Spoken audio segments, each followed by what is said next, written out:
Fasten your safety belts because we have some very, very quick decks in our feature match area. Let's head down to watch Belgium versus Panama.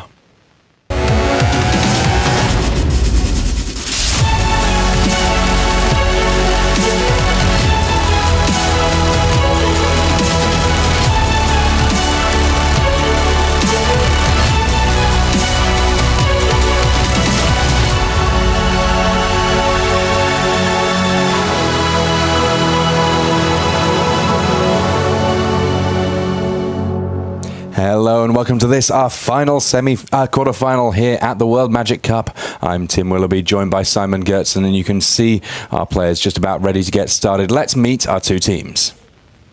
Pascal Vieren. Branko Nering. Peter Vieren. Jérôme Bastogne.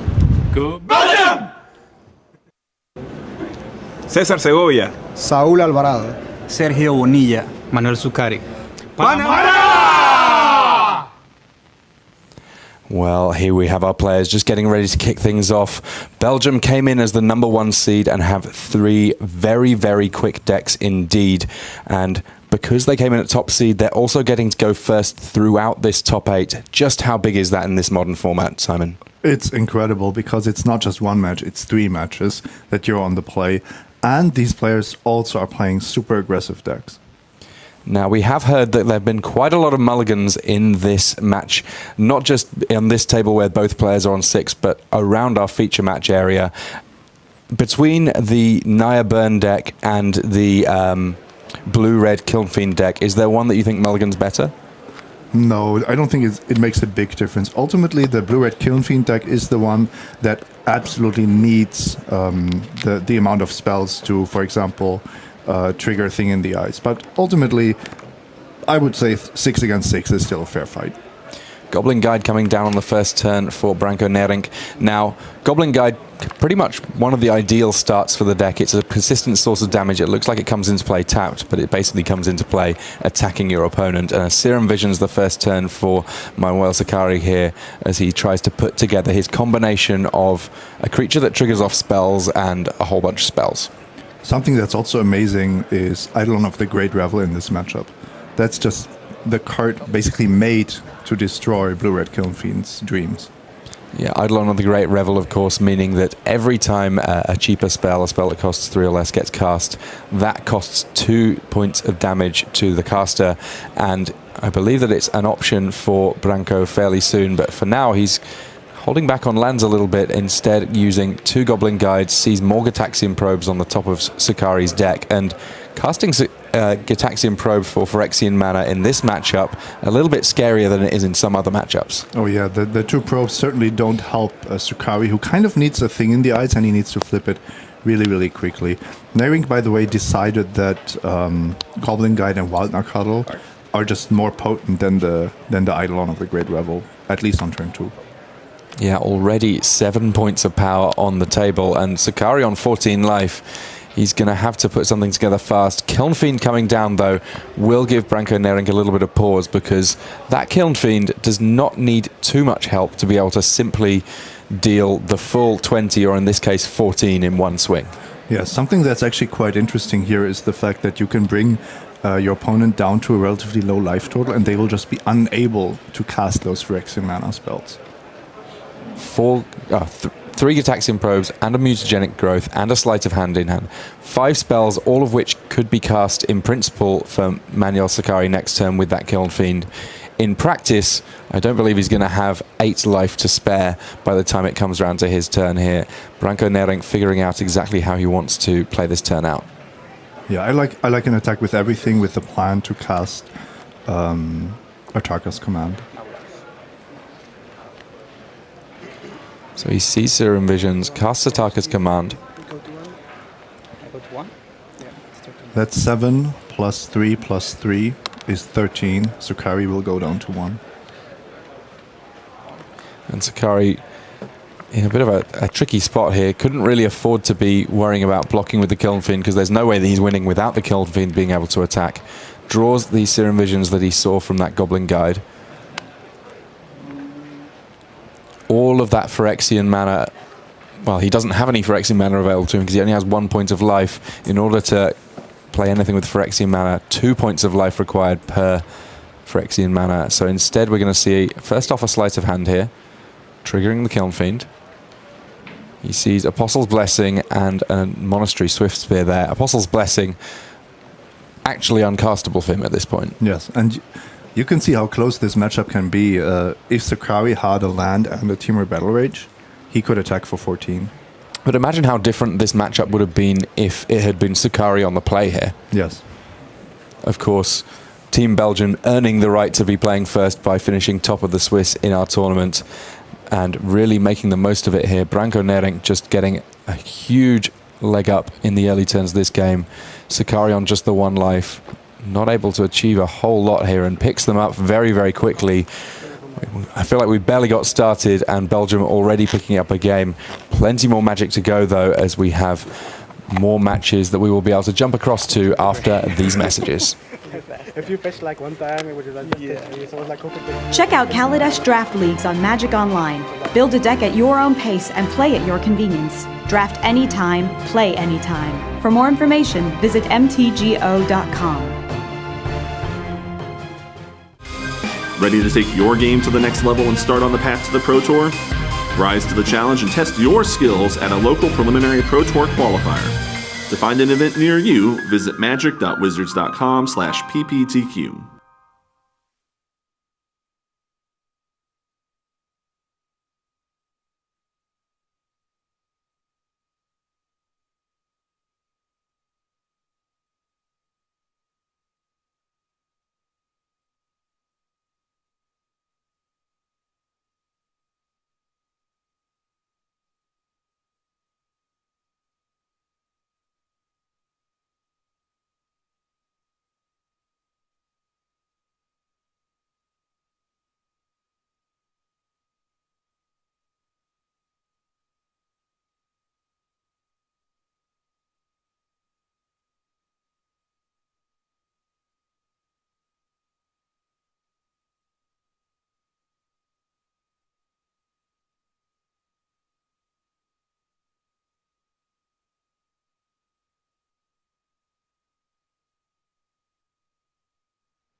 Hello and welcome back.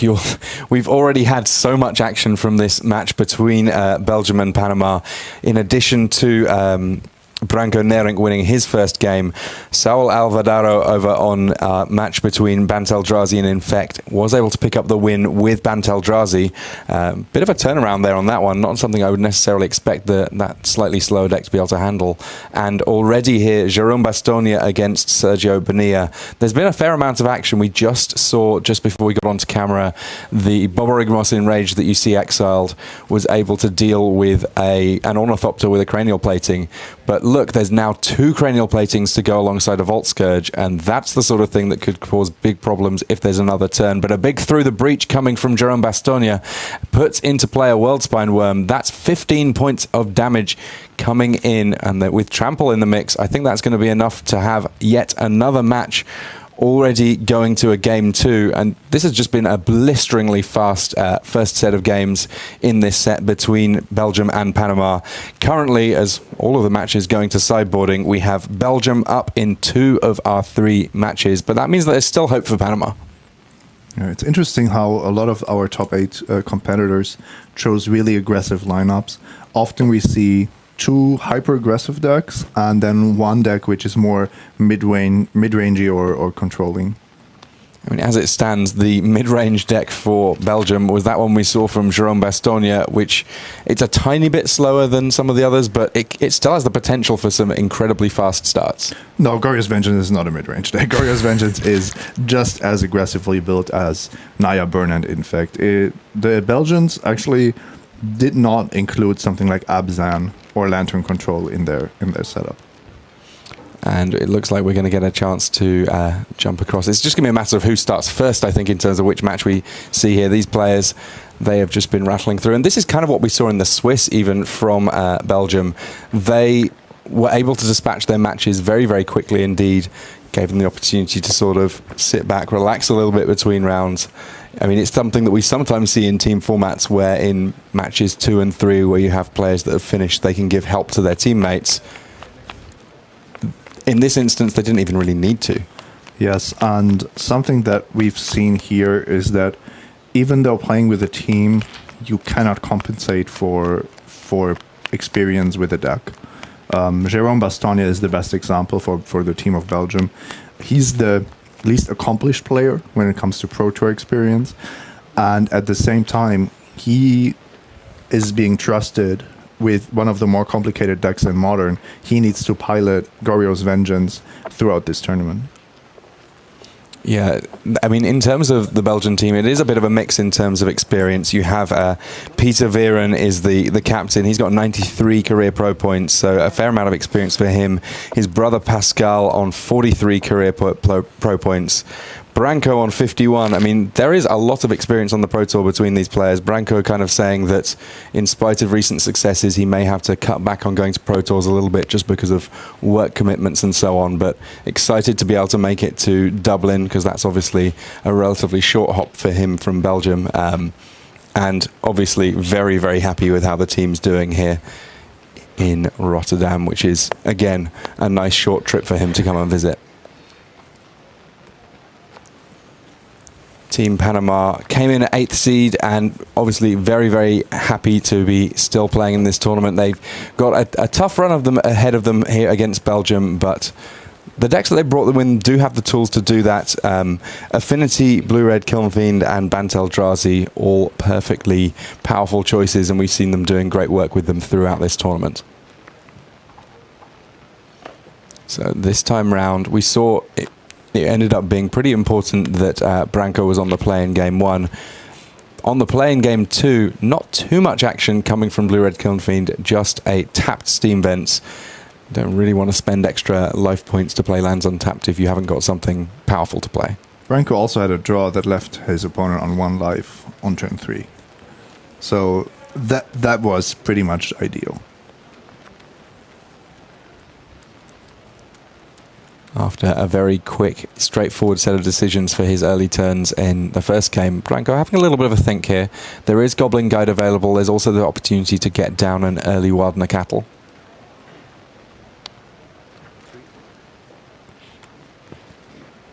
The early turns are often the most complex for this Naya burn deck, because you have to plan out how you want to deploy your creatures. If you want to play them more as burn spells, a late Wildner Cattle doesn't have the same impact as a late Goblin Guide, for example. But if you are afraid of a thing in the ice coming down, you might just be wasting damage by casting that Wildner Cattle. The other side of it, of course, is that when your games basically are over by turn 3, turn 2 is kind of the mid-game. Goblin Guide ends up being the play. Comes in, sees a Serum Visions on top of the deck for Manuel Sakari.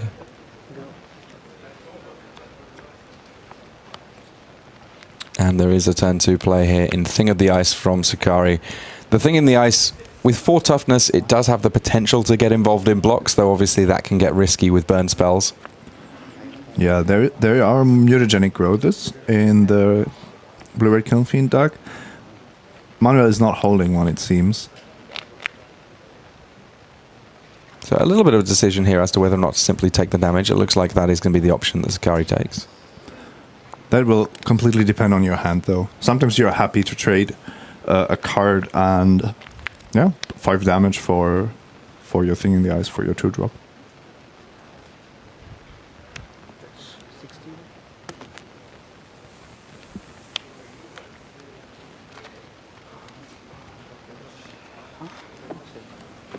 Nairink here, fetching just a mountain.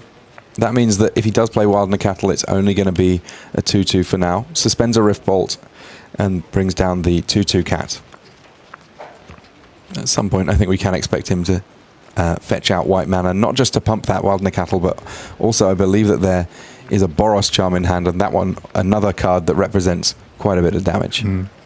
Branco really didn't want to go down to 14, though, because a 7/8 double striker is just such a scary thing that the Blue-Red Kilnfiend is capable of.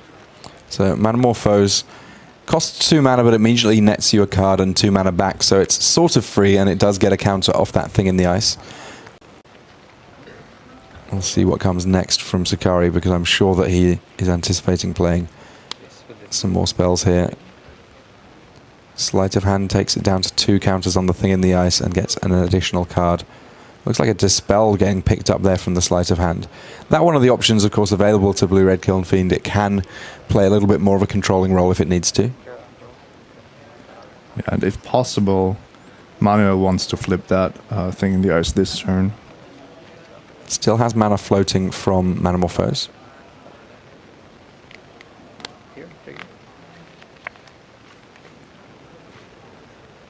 3 damage looming from that Rift Bolt next turn. And cracks a fetch land in order to find the mana he needs to cast a 4th spell here to transform his Thing in the Ice into an Awoken Horror. That will deal with the Wild and Cattle for now, force it back into Branko Nerink's hand. And of course leave the path clear for a pretty sizable attack.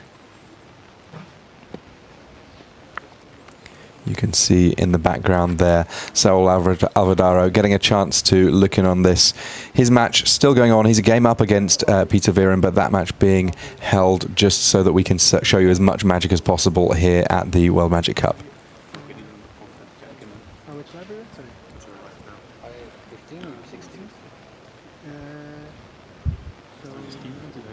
You can see how important it is to manage your own life total. Because 2 points of life can make the difference between being dead in 1 turn or having that 1 more turn to deal with the opponent. I think there's some questions about the life totals, in fact. Both of these decks are prone to damage themselves with their mana bases. So Serum Vision's the final card to transform Awoken Horror there. And that means Wild and Cattle going into hand. Island gets drawn off the Visions and a Scry 2. Scry 2, not quite as good as drawing a card, but it definitely gives you a fair amount of selection in terms of what's going to be happening for future turns. Both cards going to the bottom there for Manuel Sakari. Branko Nerink taking that hit for 7. Probably thankful that it's not more, if we're perfectly honest.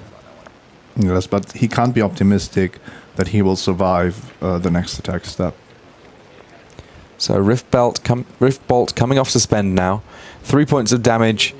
I guess that Branko needs to at least consider whether or not he can point enough burn at that Awoken Horror to be able to kill it off. Dealing 5 points of damage to a creature is really difficult for the Naya burn deck. Oh, but maybe it's possible. 2 bolts, maybe? I guess that the alternative is losing the game, so he's willing to chance his arm here.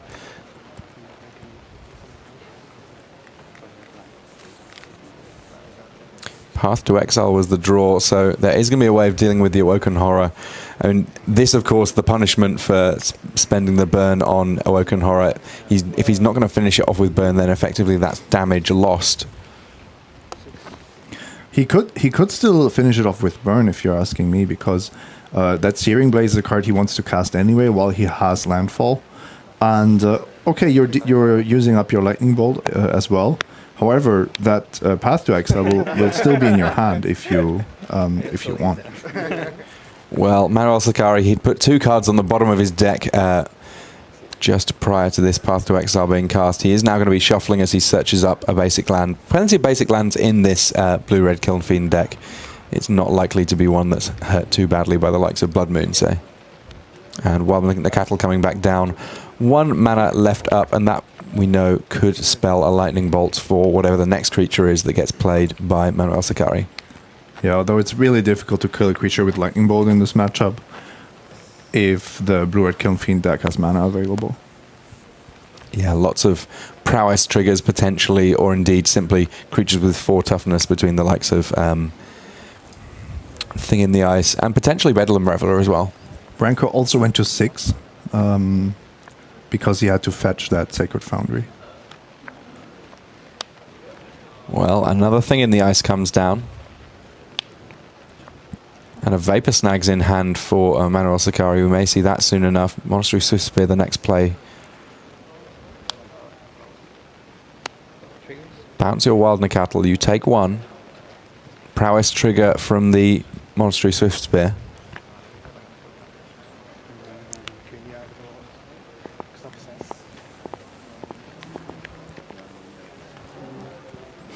Branko Nering having a little think here. Is there any value at all in saying I'm going to kill my wild Cattle in response just so that I don't have to take that point of damage? No, he's thinking about lightning bolting the Monastery Swift Spear because it's already threatening 2 points plus the Vapor Snag. So even if that thing in the ice never transforms, you could just die very easily. And the Dispel on Lightning Bolt, a very big play, represents an additional trigger for the thing in the ice, an additional prowess trigger, also countering the spell, though the spell wouldn't have done quite so much. So big swings coming in here from Monastery Swift Spear.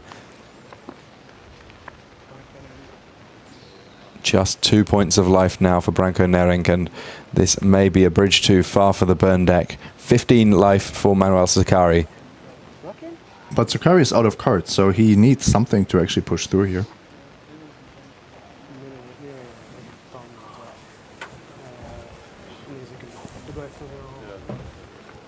If he draws a Serum Visions, then of course it's great. If he draws 2 lands in a row, the burn deck might just take you out. All right, big draws here. Sakari keeping his cards kind of close to his chest.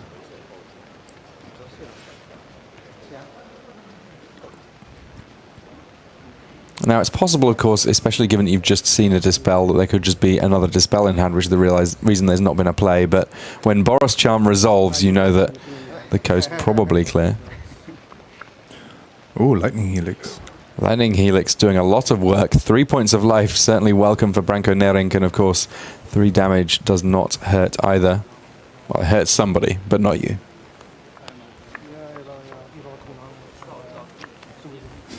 Branko has kept that Scalding Tarn around, so that Searing Blaze will have the full effect. I kind of like going after creatures here. If you could get rid of that thing in the ice, I think you're doing alright. And I believe Manuel is holding a Mutagenic Growth, which will cost him 2 life, either way. There's just no green mana available. However, that could put the thing in the ice to 6 toughness. So thing in the ice does block. 6 toughness, of course, not enough to survive a Searing Blaze. There goes that Scalding Tarn. In this case, it seems a fairly safe bet that there's going to be a mountain picked up. Can't afford to be paying too much life here. So Manuel will try to win the game next turn with the Mutagenic Growth that he's holding, and Branko needs to figure out what he wants to do with that Lightning Helix. I'm actually a little bit surprised that he didn't go for the Helix this turn. Ah, okay, there it is. Simply going to the face with that Lightning Helix by the looks of things. I think he's targeting the Swift Spear. Ah, okay, and there is the Mutagenic Growth. So now it's a big knock on top of the deck here for Manuel Sakari. And there's another copy of Mutagenic Growth. He's got enough life to be able to cast it. 4 Phyrexian mana, 1 from the Prowess trigger, 2 from the Mutagenic Growth, 4 points of damage. And you see a little fist bump there to his teammate Saul Alvarado. He's able to square up the match against Branko Nering. That one will be going to a game 3, and we will be going to another one of our various games available in the feature match area. We're going to get a chance to see a little bit more of our matches. The one match we've not had a chance to see any of yet is Peter Viren against Saul Alvarado. Bant Eldrazi for Alvarado picked up game 1. And Alvarado will be able to see if he can put it together, get the match win against Peter Viren.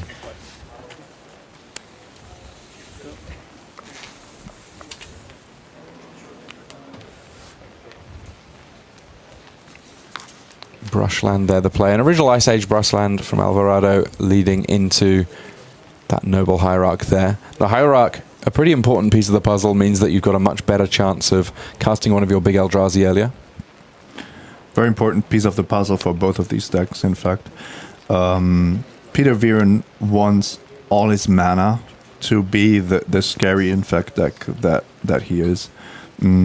One way to lose with Infect is to actually have a handful of good spells, but not have the mana to deploy them.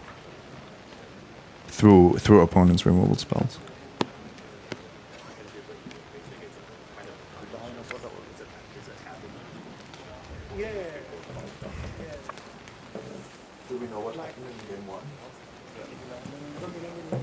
So it looks like there's a good mix of land and spells available to Peter Viren here. He's got a Pendelhaven, Blighted Agent, Vines of Vastwood ×2, Mutagenic Growth. All of the pieces are there for this to be a quick infect kill. It's just going to be a matter of what he needs to play around from the Bant Eldrazi side of things. The big question for me is if you want to risk a turn 2 Blighted Agent, because Bant Eldrazi could just path through exile and you would lose. No, you wouldn't lose the game, but you would lose your only threat in that hand. If you wait one turn, you have those Vines of Vastwood to protect your way to victory. Yeah, Vines of Vastwood, even if you're not paying the kicker, will make your creature immune to spells from your opponents. Looks like Peter choosing to be a little bit more cautious, plays the Pendelhaven and passes. You have a Maya Coast, the play from Alvarado here. I really like this decision. I think it's the right play. And it incentivizes the Bant Eldrazi player to deploy something on the battlefield, which means that they will only have their turn to interact with the threat you're putting into play. So that's ultimately a strategy to limit the opponent's mana. It's very indirect, but you will see how the Bant Eldrazi deck suddenly needs 2 spells, 2 interactive things in the same turn to keep up with what the Bant Eldrazi deck is doing. Now, speaking of interactive cards, Eldrazi Displacer traditionally against Infect, very, very good indeed, able to tap down the Eldrazi, the Infect creature that is being targeted by pump spells. But these days, there are a lot of ways of making your Infect creatures be either hexproof or simply untargetable by your opponent's effects. Yes, and this is actually why Eldrazi Displacer got worse in this matchup, now that Blossoming Defense is so popular. Peter Viren is one of the few Infect players this weekend with the full 4 copies of Blossoming Defense. Ancient Stirrings keeping Alvarado in action here.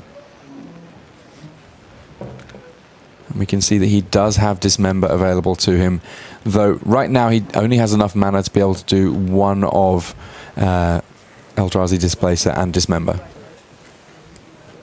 Yes, but if you try to Displacer the Blighted Agent before combat, you might be losing the game on the spot. So what you usually want to do is you take the damage, and then you try to interact with the Infect creature at the end of the turn.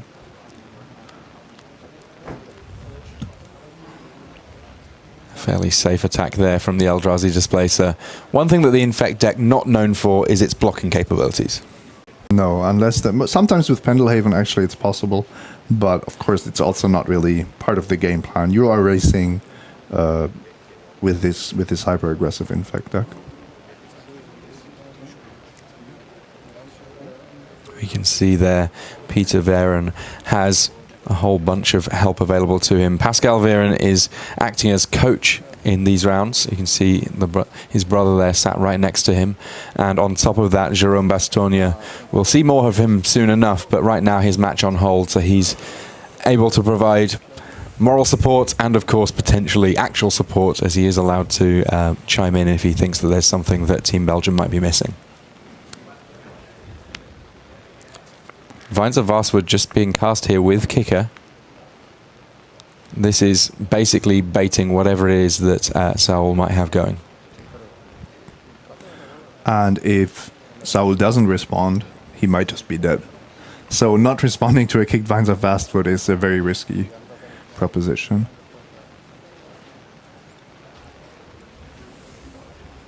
Now, worth noting, of course, that the Dismember in hand for Alvarado, the life that you're paying for it, really not a big deal in this matchup. Life totals rarely become relevant for the person who's being attacked by Infect creatures. Yes, sometimes there are stories of Noble Hierarch taking it down for Infect, but that is not how these things usually work.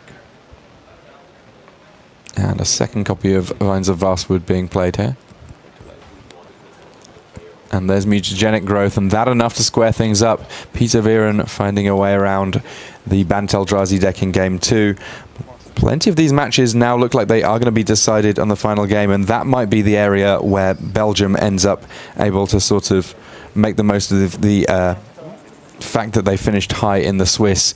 Just one more game 2 to play, and that's between Jerome Bastogne with Goyo's Vengeance against Sergio Bonilla on Affinity. We've already seen that Bastogne's deck has some very explosive potential. It was a gigantic Worldspine Worm that closed things out in game 1. How much do things change after sideboarding in this particular matchup? You want to stop the Goyo's Vengeance plan with Affinity, and at the same time you cannot give your opponent too much time, because otherwise the Through the Breach will just win the game. Just a Volt Scourge, Inkmoth Nexus, and a Mox Opal coming on turn 1 from Affinity. Meanwhile, Faithless Looting from Jerome Bastogne. I can imagine how in the Swiss of this tournament there may well have been opponents who see a turn 1 Faithless Looting and misassign what it is they're actually playing against. Obviously, if Griselbrand's being discarded, they probably figure it out. But if there's just a couple of lands, then you may still think that you're playing against Dredge, and I can imagine that. I mean, there's some nasty surprises from Goyo's Vengeance.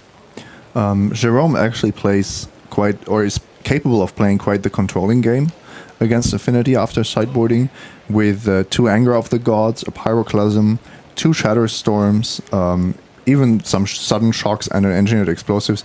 Don't know if you'll see all of these cards, I suppose not. But it's actually a viable plan if you believe that the Affinity deck will bring in a lot of disruption to your main plan. Just play a control game.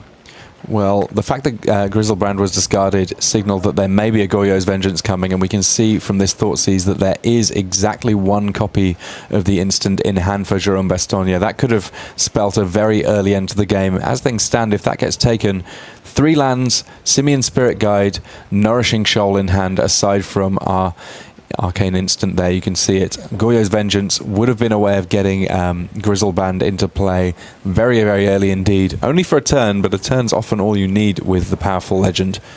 I can't help but think that that's going to be the card that gets taken here. Yes, and Jerome needs to find another Goyo's Vengeance. That's the easiest way to win the game here.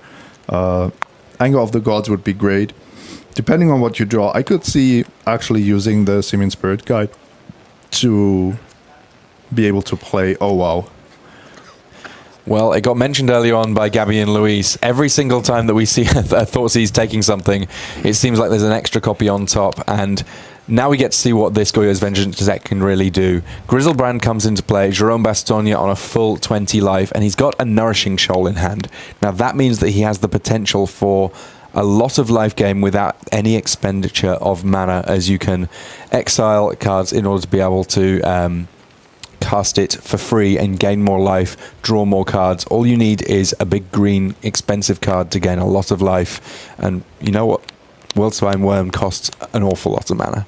Yeah, 11 to be precise. So what Jerome can do here, he's on 5. He can gain 11 and draw 7 again, and at some point he will have enough mana to put a Barbaric Moss Enraged into play. He also still has an attack left, so that's another 7 life that he will gain. We've already seen 14 additional cards drawn this turn. There's going to be another 7, I would imagine, very shortly here. Griselbrand just churning through the Belgians' deck.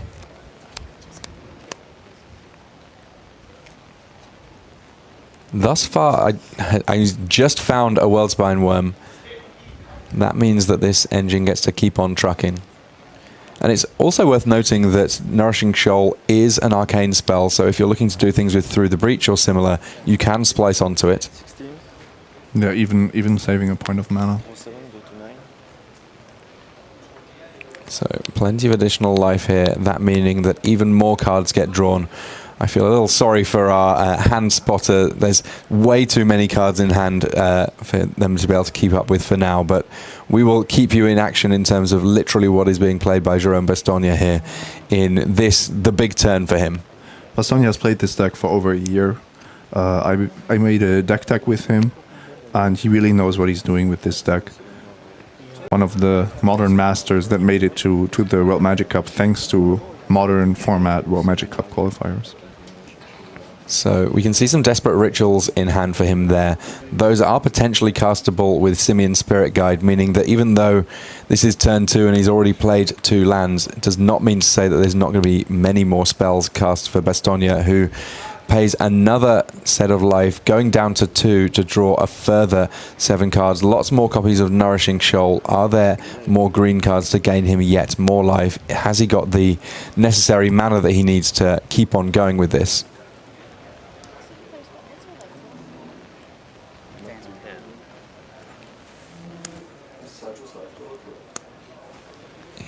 Here comes 2 Simian Spirit Guides exiled, a couple of red mana, casts a... Oh, look at this. This is beautiful play. Nourishing Shoal, splicing onto it a Desperate Ritual in order to net some additional mana. That 3 indicates there's currently red, red, red in Jerome Bastogne's mana pool. He also goes up to 13, so the potential to draw even more cards. And you know what? Let's do it again. We're going to cast another Nourishing Shoal, gain even more life, gain even more mana thanks to that Splice Desperate Ritual. Now cast Desperate Ritual. Now there's a Through the Breach, and there's already Borborygmos Enraged in hand. Now let's go through what Borborygmos does. That means you can discard lands in order to deal 3 damage to target creature or player. Vault Scourge, still Overseer. They're not the targets. It's going straight to Sergio Bonilla's head, and that's enough for Jerome Bastogne, after a Thoughtseize, to win the game on turn 2. Amazing. You can see there Cesar Segovia just sort of smiling to himself, a little bit stunned, and I can't help but understand why. That was an absolutely brutal display from the Belgian, and that means that we have just 1 match left to watch, and that is right here. That man, Branko Nerink, he's up against Manuel Sakari, and, well, it's all coming down to this.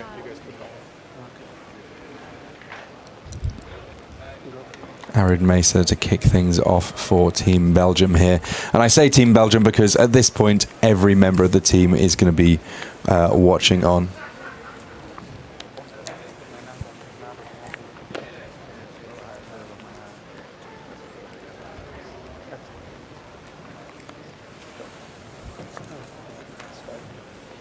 Sorry, we do potentially have some more magic after this, depending on how this goes. If Branko can win this game, he will take the match for Belgium. It's not completely out of the realms of possibility that Panama can force some more magic here. Early Serum Visions here for Sakari.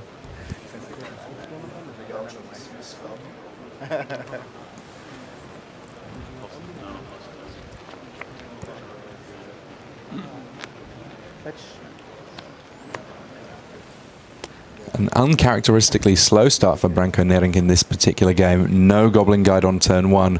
Does not mean to say that this is going to be a slow game, though. These burn decks, they can present a lot of damage very quickly. If you could guarantee that you always had a turn 1 Goblin Guide, Naya Burn would be the best deck in Modern. It's that simple. As things stand, though, it looks like there is going to be a good turn 2 play for Branko Nerink here. If we look at his hand, 2 copies of Eidolon of the Great Revel, and that a card that you, Simon, pointed out is pretty much ideal in this exact matchup. Yeah, the only matchup where it might be better against is Storm, which we don't really see anymore. But this is basically a creature-based Storm deck. I honestly don't know how Kiln Fiend wants to raise the Eidolon unless they immediately remove it. Yeah, there certainly are options for removing the Eidolon of the Great Revel. They're all going to cost a few points of life from Manuel Sakari if he wants to cast them, though. Lightning Bolts, they work. A couple of other removal spells potentially from the Blue-Red Kiln Fiend deck, but any life that it's having to give up to remove creatures and spells it's having to give up to remove creatures are not the cards that are actually winning the game for them. And there is that bolt. Yeah, you see Sakari's hand. All of his cards would have triggered the Eidolon. What's interesting, though, is there is a Kiln Fiend, there is a Teemo Battle Rage, there's still Metamorphose and another Lightning Bolt. Manuel Sakari has the tools that he needs to potentially close out a very quick game here. I think Sakari could actually play this almost like a control deck. killing off the next creature here. Like we said, the Eidolon has to go. And then has to decide if Grim Lavamancer is something that he can beat on the battlefield, staying on the battlefield, or if he has to spend another removal spell, find another removal spell for it. Grim Lavamancer, an interesting one, originally printed in Torment, sits on the battlefield, and with those cards in the graveyard, it represents a steady stream of shocks, which can make it a little bit more difficult for Sakari to stick a Kiln Fiend, keep it around, and ultimately pump it up for the win. One of the earliest high utility cheap creatures. Now we see a lot more of these type of designs where you get more bang for your buck out of even the most aggressive creatures. So Kari would love to deploy a young Pyromancer, but he just didn't have time to so far. Yeah, we talk about speeds of draws. This a slower draw from Naya Burn, but still by no means glacial. There's going to be more damage dealt to Sakari as he finds a way of dealing with this Eidolon of the Great Revel. Grim Lavamancer representing still more damage, and in Branko Nerink's hand, it's not as if he's not got more action going on. He is going to be able to deploy at some point one of these 3 burn spells in hand. I'm quite surprised that Sakari decided to fetch a tapped Steam Vents. I was expecting him to just fetch a mountain and lightning bolt the Eidolon at the end of turn, just to be more mana efficient. So it looks like he's gone with Young Pyromancer prior to the lightning bolt, gaining an elemental for his trouble, but at the cost of life. We will find out exactly how costly soon enough.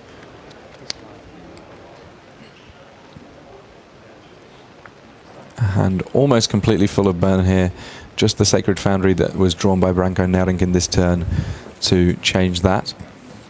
Sacred Foundry not a bad draw though, because it will trigger Searing Blaze. So one potential play here is to Searing Blaze the Young Pyromancer that you don't want to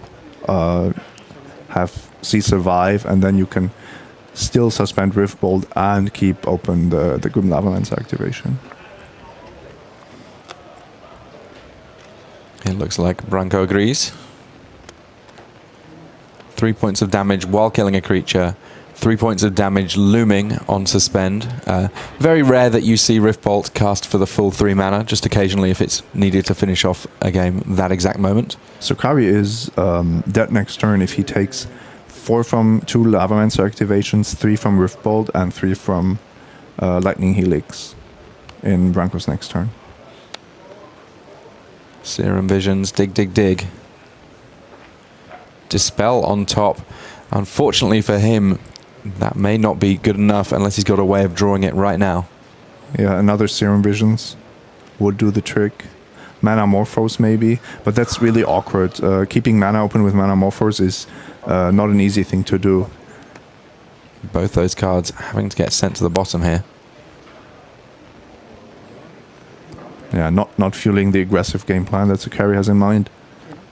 We saw him take additional damage to get that elemental token into play. Again, I find myself wondering how different this game would have gone had it been Panama on the play here. We'll never know. We never will, and it may well be that Branko Nerink able to square things up in just the next turn or so. Sakari plays a land, casts a Kiln Fiend. I don't think it's surprising that the more interactive deck in Naya Burn is favored here, because you will always have the choice what to do with your burn spells. With your pump spells and Temur Battle Rages, there's only one path to victory. Yeah, I mean, this burn deck, you see some burn decks characterized by the likes of Lava Spike, the most direct, efficient damage to the head, but nowhere else. This burn deck seems to have a little bit of play in it in terms of where it wants to point its burn. And you can sideboard accordingly. If you're playing against a deck where you're also happy to kill creatures, you just take out the Lava Spikes. Well, Sakari dropping to 8 here. Riftbolt makes it 5. Just 1 mana available for Sakari, so it's not as if the Belgians can be 100% confident that the game is over, but they certainly strongly suspect it. Here comes a Lightning Helix. Even a Tarkus command. They go with a command first. And of course, with Grim Lavamance on the board, that's an ability that's not going to be able to be countered by most counter magic that you would ever expect. And that enough for the fist bump for Belgium. Look at that. Handshakes all round. We have our 4th semi-finalist. That is Belgium. They came in as the #1 seed. Big smiles from Panama. Great achievement by them to make this far. But, well, at the end of the day, it came down to 3 hyper-aggressive decks from Belgium. They will get a chance to play a little bit more, and they've got a tough matchup up ahead. We are going to see, I believe that they're up against Italy in the next round, the reigning champions here at the World Magic Cup. Excited to see how that one plays out. Yeah, and being on the play, I think, is once again super important. Yeah, the very, very aggressive decks, probably the decks best able to capitalize from getting that first turn in all 3 matches. It certainly seemed pivotal in this set. I can't help but think that it's going to be true for the entire day this week. But we are going to head back to the booth now as we prep for our next set of rounds. Rich can talk us through exactly what we can expect for the rest of the day.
Hello everyone, welcome to lunchtime here at the World Magic Cup. Rich Hagen alongside Pro Tour historian Brian David Marshall and Louis Scott Vargas, Hall of Famer, of course. Welcome to lunchtime. We are about 30 minutes away from semi-final 1. You have just missed 4 terrific quarterfinals. You can rewatch them, of course, on Twitch, our official English language partner, but do stay with us because we've got a ton of great stuff coming your way over lunchtime. We'll review the quarterfinals, we'll bring you our coverage awards for 2016, and we will set up semi-final 1 for you. So let's take a look at the bracket if we can. And we began this morning with Australia against Italy. That was our first quarterfinal. The Australians led by David Mines, and BDM, the defending champions, Italy, here with Andrea Mengucci captaining them utterly brilliantly. What happened in their quarterfinal? Well, what happened is the deck that had not lost all weekend for them managed to lose somehow ad nauseum, but the other 2 players were able to take it down. Mattia Rizzi looking particularly polished with his Infect deck. So then we went into the bottom half of our bracket. So that meant Greece up against Ukraine. Luis, Bill Chronopoulos, the captain of Greece, unfinished business. He was a Dane blast, or a June blast as it was, away from winning in 2014. How did the Greeks do against Ukraine in their quarterfinal? The Greeks managed to advance in no small part thanks to Infect just racking up another really quick win. So, Italy through in the top half, Greece through in the bottom half. So now we needed opponents for the semi-finals. Next we went to Finland against Belarus in the bottom half of the bracket. There were some pretty awesome games here, but BDM, sometimes flavour trumps all, and what a card we had actually deciding this match. Yeah, absolutely. The Drowner of Hope ended all hopes of Finland advancing to the semifinals. It looked like it was going to stabilize, but in the end, it was Belarus who advances to face Greece in the semifinals. Yeah, so fantastic job by Belarus. They advanced. That left us one quarter-final. It was at the top of the bracket. The number one seeds were Belgium. They'd been dominant on day one, the only team of the 73 without a day one loss. They then began day two with a bye. They monstered their way through day two. They were quickly into the top eight, one of the first teams to make it there. And Luis, how did they do in their quarterfinal? Thanks to Top Deck Goryo's Vengeance, they made it through with apparent ease, actually. You know, the Belgians did a very fine showing with their very fast decks. Every time your opponent thought seizes you, they take your Goryo's Vengeance. The next one, you just kind of look at them, you just shrug your shoulders and cast Goryo's Vengeance. That's got to feel great. It's been the theme of this tournament through Sunday, right? Every time someone discards a spell, that means that's on top of your deck. Yes, that happened 3 times in our first 2 quarterfinals. Yeah, just astonishing. And now, Luis, if you're at the pinnacle of the game, is Modern wonderful because you can be thought seized on turn 1 and can then win on turn 2 with Goryo's Vengeance? Or is that something that at the top of the game you think, I wish I was a bit less vulnerable to that kind of amazing swing? Modern does lend itself to some very fast games, which I certainly understand, like the frustration of being on the other side of that. Mm-hmm. You know, you're sitting there, you're Panama, you thought seized your opponent, and you still died on turn 2. You walk away from that not feeling great. But it also leads to some really exciting games, some really awesome moments, and I don't know, Modern's a mix of very different types of games. Yeah, and we're going to see a ton of great games this afternoon. Coming your way, semi-final 1 is going to be Greece against Belarus, with Belkranopoulos trying to get back to the final and right the wrong of 2014. And then BDM, our second semi-final. I mean, it really is a mouth-watering clash. We couldn't have drawn it up better. 2 of the premier teams in the tournament, Belgium against defending champions Italy. Yeah, absolutely. Tons of Pro Tour experience on both of these teams. Italy's team, you know, with a Platinum Pro, a Gold Pro, you know, a Pro Tour top 8 competitor, and someone who apparently just doesn't lose with ad nauseum unless it's on Sunday. And Belgium, you know, a pair of brothers with tons of Pro Tour experience and, you know, a couple of rising stars. Every team has their secret weapon in Modern, and Jerome has been that weapon for Belgium. Yeah, so Jerome Bastoni will be back in action in our second semi-final, but that's coming up in a little bit. Right now, though, it's time to turn our attention away from Rotterdam